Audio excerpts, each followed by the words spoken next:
Radio Shouty. Another question: how easy is it to really invest? Because a lot of times we all see lump sums of cash, but we just don't know where to put it. Okay, you don't trust the bank, you don't trust yourself. You just say, you know what? Let me just put the money out of sight and out of mind, and I'll come back to it, and hopefully it's magically grown somehow.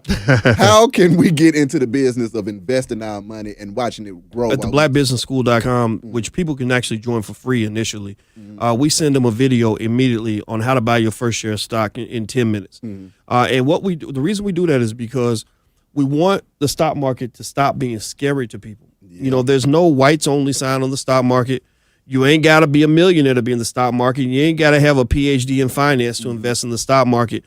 When you look at the gap in wealth between the rich and the middle class and the poor, most of that gap can be explained by one major factor, and that is stock market participation. You see, your money is not, you ask a 4-year-old, like, what is money? A 4-year-old will say something like, money's what I use to buy stuff, right? Or I can go buy candy with that, right? But then you go up 20 years, that same person might still think that that's what money is, that money's just used to buy stuff. And that's what they call consumption. Money's not supposed to be used all the time for consumption. Money is capital. Capital is supposed to grow. Capital is supposed to make you more money. It's like if I got a bushel of apples and all I see is how good I'm going to eat in the next 10 minutes, I'm missing the point. The value's in the seeds, exactly. Right? And, so long story short, when it comes to investing, first and foremost, I encourage people to just take the baby steps to start getting into the stock market. They think that it's about picking the right stock at the right time and, and trading back and forth like the stock market's a casino. It ain't none of that. No, really, and I've studied all this. My whole dissertation was on the stock market. I know I studied the data, the history, all of that. And I'm going to tell you like this. Look, basically like this. If somebody wants to get started in the stock market, all they got to do is take about $100 a month and invest $100 a month in the market. Just pick any stock. Doesn't matter what stock you pick. Just randomly pick stocks, do $100 a month, and keep educating yourself over time. And I guarantee you, in 20, 30 years, you're going to have money.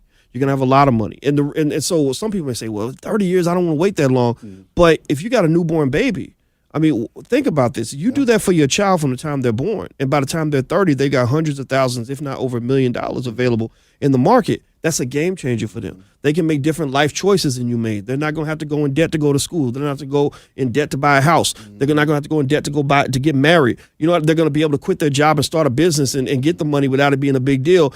And so the biggest thing about wealth building that I think a lot of people forget is that wealth building, if you look at most wealthy families throughout the history of the world, most wealthy families accumulate their wealth over many decades, many generations. Wealth building is not a sprint. It's not a sprint. It is a marathon, and it's a relay race. It's something where you run as fast as you can. You hand the baton off to your kids and make sure they're in a better position than you were. Radio Shouty.